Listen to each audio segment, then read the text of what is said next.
Never. Oh, do you want to? Nope. Knocked you in the head. That's it. Done with this co-host. All done. All right, who wants to be my new co-host? Boom. And now we can begin.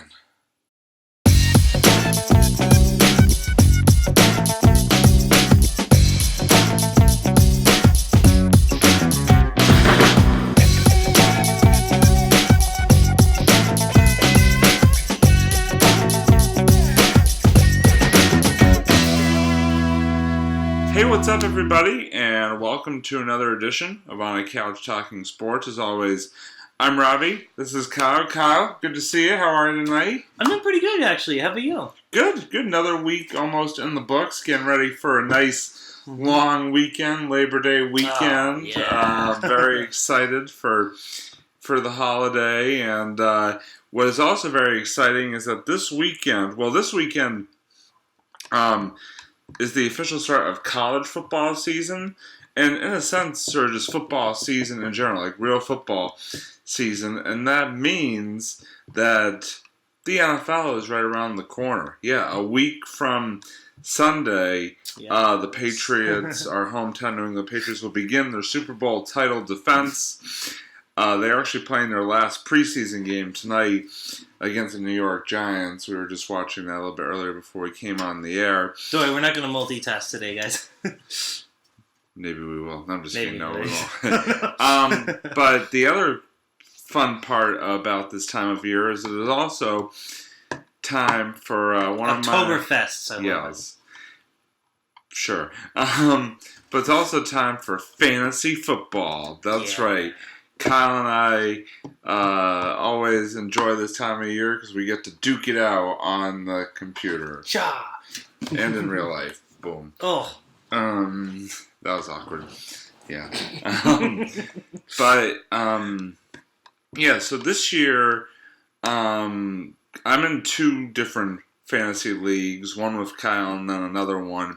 And Kyle's only in one league this year, just the league that that him and I are both a part of, that I run. So very exciting. And all of the leagues, both our league and my other league, have all drafted. So our teams are set. So what we're going to do tonight is we're going to reveal to you our 2019 fantasy football teams. We're very excited. So Kyle, why don't you kick us off, no pun intended, and reveal to us your team for this year in our fantasy football league. All right, like Robbie said, I'm done with the last league. So I used to be called the Axum Rangers. That was the money league I was in. So I'm officially done with that. So I'm kind of glad to be done. But anyways, for this year's league, so I'm still on the. This is actually so I did 3 years on the first league, or the money league that I was in. Yeah. And then is this your second year in my league or your third year in my league? This might mark the third season. I think this is your third year in my league. I think you're right. Yeah. So yeah. What I'm gonna do is sorry. My phone's being a little slow right now. Oh, there we go. Okay, cool. I'm going to look at the lineup here. So yeah, give us a look. Sort of starters and bench. So funny story about that. In this case, I basically I didn't really pick this year's I didn't league. either. I auto-drafted. Yeah, I wasn't available for that particular draft. So as will become clear when I tell you a story sort of my roster and how it's evolved over the last week, especially. Anyway, go ahead. Okay. List off your team. Honestly, no. I was actually pretty surprised at what the auto draft gave me. So for my quarterback, my starting quarterback, I have Jameis. Jameis. Okay. Jameis Winston. Make sure I got the name right. Jameis Winston. I got Stephon Diggs. Ooh, very good. And I have Allen Robinson II. So as a wide receiver. So yeah, both my wide receivers right there. Actually, that's right. There's 3 wide receivers in this league. I keep forgetting. Sometimes I get mixed up with like the amount because in my other league I played past 3 years. There was only 2 wide receivers and like yeah. So I have I think it's Christian Kirk. Okay, I was gonna say Cameron Kirk. I don't know why. Maybe I'm thinking of Kirk Cameron. But anyways, as my other wide receiver, and then this is a good one, Nick Chubb. Chubb is pretty solid. Yeah, I like he's him. a good running back. I was really pumped when I saw him. I'm like, yeah, I got Chubb. You are Chubb. Thank you. And Damian Williams, who I'm trying to remember if I had last year either on my other league or on this league. I'm trying to remember if I had him. I don't remember. And also, let's see, Jared Cook. Got pretty cool. That's your tight end. My tight end. Yeah. So yeah, I got my 2 running backs, Chubb and Williams. Then I got Cook as my tight end, and then for my flex position, flex guy who's a wide receiver, I got Curtis Samuel. So yeah, pretty good lineup. The rest of the on the bench, I got Trubisky. Wow. Yeah, Mitch Trubisky. Yep, as my backup quarterback, which is a pretty solid. He's backup. a good player. So it might be one of those years where I might switch him off between him depending on how they're doing. Yeah, you never know. It's really up in the air, And then for my other running back, I got Matt Breida on bench. Oh yeah, I've heard of him. Yeah, and then who I think is also a pretty solid backup too, and Noah Fant or Font. Your guess is as good as mine. I've never heard of that guy. I don't know. Yeah, he's my backup tight end. I don't really know much about him. I also got Albert Wilson as my backup wide receiver, and also for your third string tight end. So I don't know why they give me 3 tight ends maybe for my flex position, I guess. I don't know, but yeah, they gave me. It's so weird. They gave me. Okay, so yeah, so they gave me another tight end.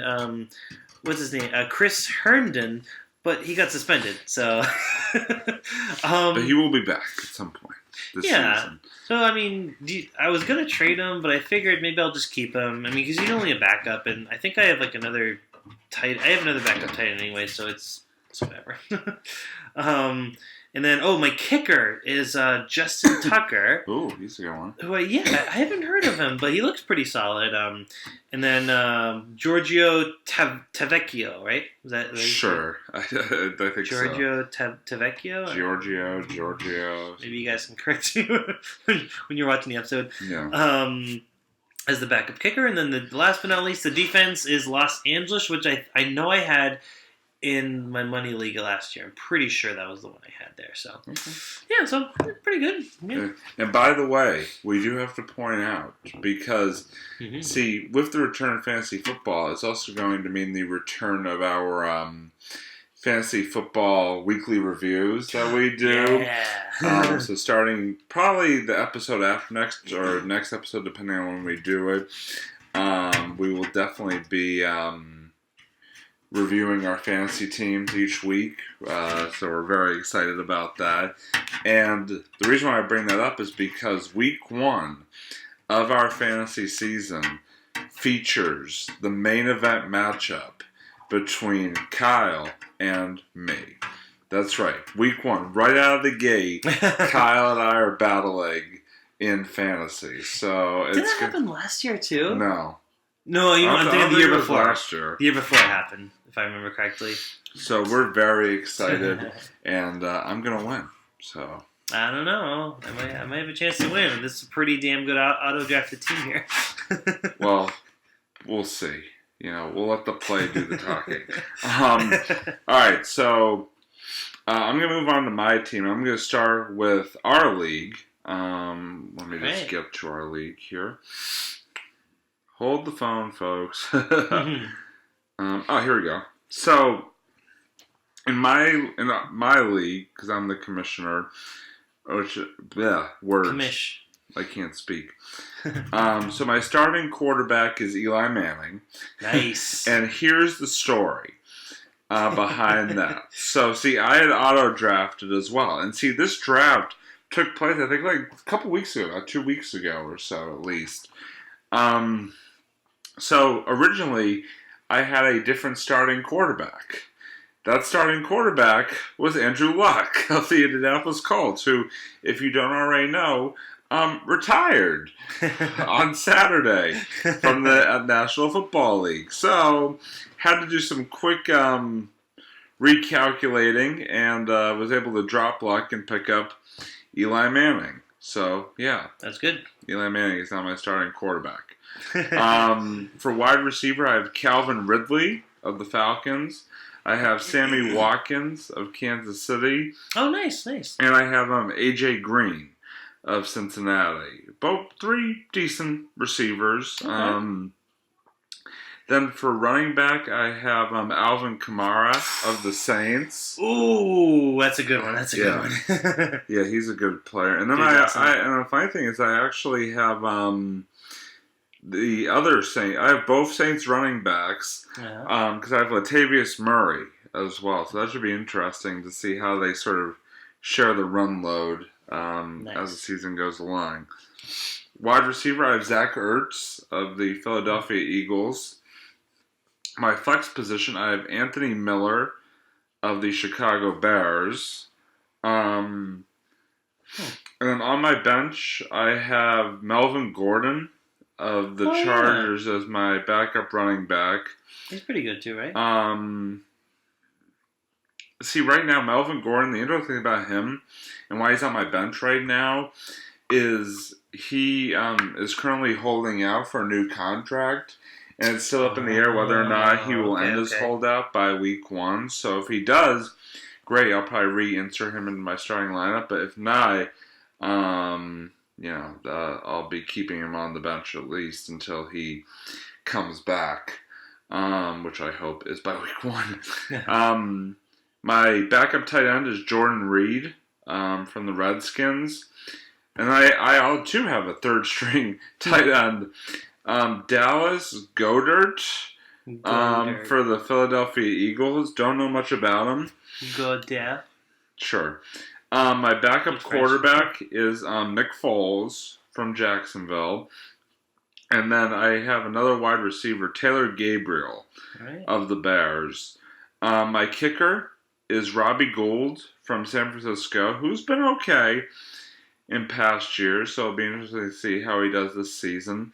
And then I have another LA team as my team defense. The LA Rams are my team defense, and my backup defense is the Indianapolis Colts. Speaking of the Indianapolis Colts earlier. So that's for that league. And like I said, I also have another league, which is a money league for me, and which actually literally just drafted last night.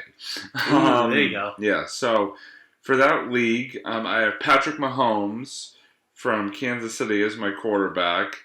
I have Tyler Lockett from Seattle as one wide receiver. I have Robert Woods from the LA Rams as my second wide receiver. This league, it's 2 receivers and 2 running backs. Nice. My first running back is Aaron Jones from Green Bay. My second is Tariq Cohen from the Bears. My tight end is Vance McDonald of Pittsburgh.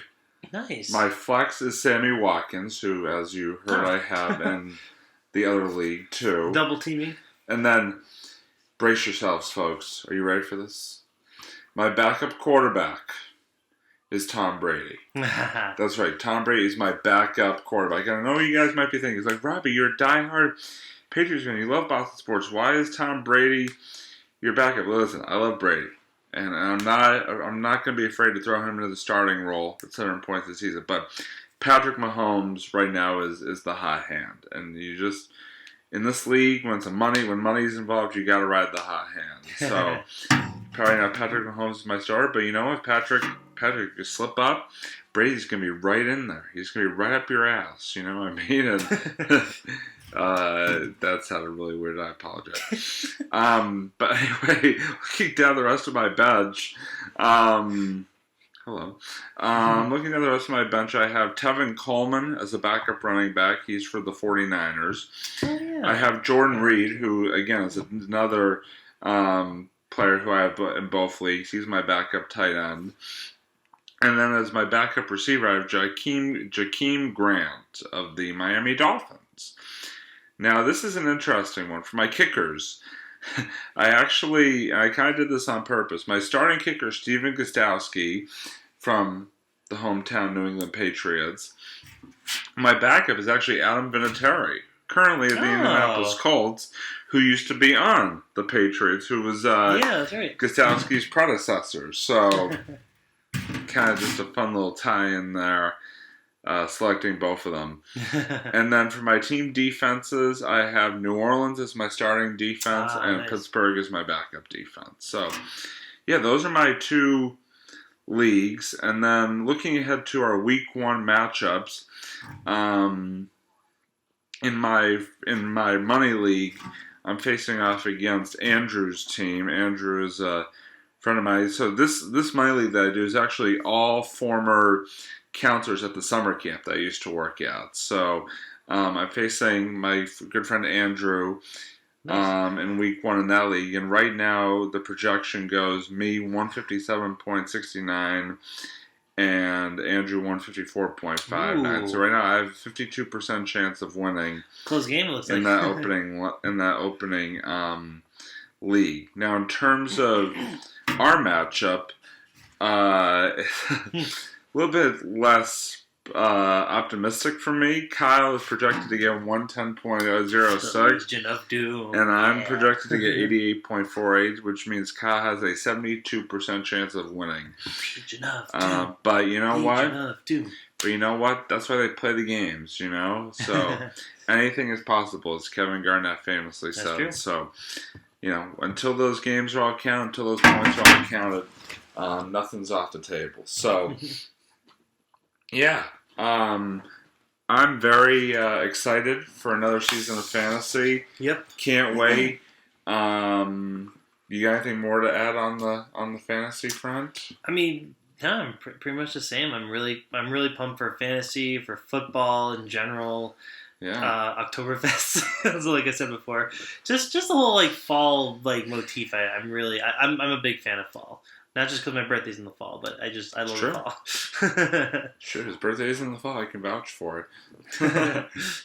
All right, so we're going to start wrapping up tonight's episode. No food review because we did Frank Pepe's today, which is a place we've already done in the past episode. So not going to do a pre-show food review this time. Kyle, you got any video games or anything you want to talk about? I guess a little bit. Okay. This was tough because I haven't really played many sports games in a while. Sure. But I will talk about a game that kind of, in a weird way, had a bit of a sports element to it, in a way. So I just beat the one of the more recent Prince of Persia games. It came out for Xbox 360, PS3 back in 2008. And one of the things I really enjoyed about the game that actually none of the series really has, it has kind of like a momentum system. So all those games basically are one way or another, they're platforming games, which means like your character, it's usually from like a third person or a side-scrolling view of the game, and you have to jump from like different ledges, and you have to like hang on the walls and like climb up and down and stuff like that. In this game, yeah, just like that. But in this game, one of the things I liked about it was it almost kind of had like almost like a parkour meets like climbing style to it, where your character would kind of run and you would have to time like which button to press, to like keep him going like on the mountain or like on the wall or something like that. It's kind of hard to explain. You have to play the game to kind of understand that. But it had this like open world, and you can pretty much go a lot of different places. You could explore it, which is nice. But because those games rely so much on platforming, like it really kind of like the other games, like when you were jumping from different ledges, you really kind of had to take your time and like say, okay, if I do this, I don't want to fall down. So you really have to like kind of take your time. Whereas this game actually really kind of what's the word I'm looking for? They encourage you to kind of like run, almost in like a parkour meets climbing style. So you kind of have to like jump these ledges, and there's kind of some missions that are timed. We have to like run away from something, or if you just want to like explore the place really quick, like you kind of have to like press the right button to get on the ledge, or like to keep climbing the wall. It's actually kind of cool. It's got this kind of like momentum, like running and climbing system, which is I thought kind of a cool thing to add to a game like that. Like none of the other series had that. So sorry if I confused a little bit in the description of the game itself, but I highly recommend playing it. It's a good like adventure, platforming, sword fighting. Actually, it's even got a little bit of a fencing-ish kind of where you don't just button mash and take down the enemies. You actually have to time your blocks and like your moves and everything. So the enemy will attack, and you have to know when they're going to attack, and you got to know when to push the block button or when to hit them back and stuff like that. So it's got kind of a cool. Just it's a very different type of game. So if you're looking for something different, if you're just looking for just a fun little single player game, just to if you're bored, if you played all the other Assassin's Creed platforming games, then I highly recommend this one. It's a fun game, fun time. Okay. Thanks, Kyle. As always, for that riveting review. That I may have paid attention to like 5% of. But okay. It got a little confusing, so just look the game up. Trust me on this one. Yeah, do it. All right, so that is going to wrap up this edition of On a Couch Talking Sports. As always, he's Kyle. I'm Robbie, signing off from the couch.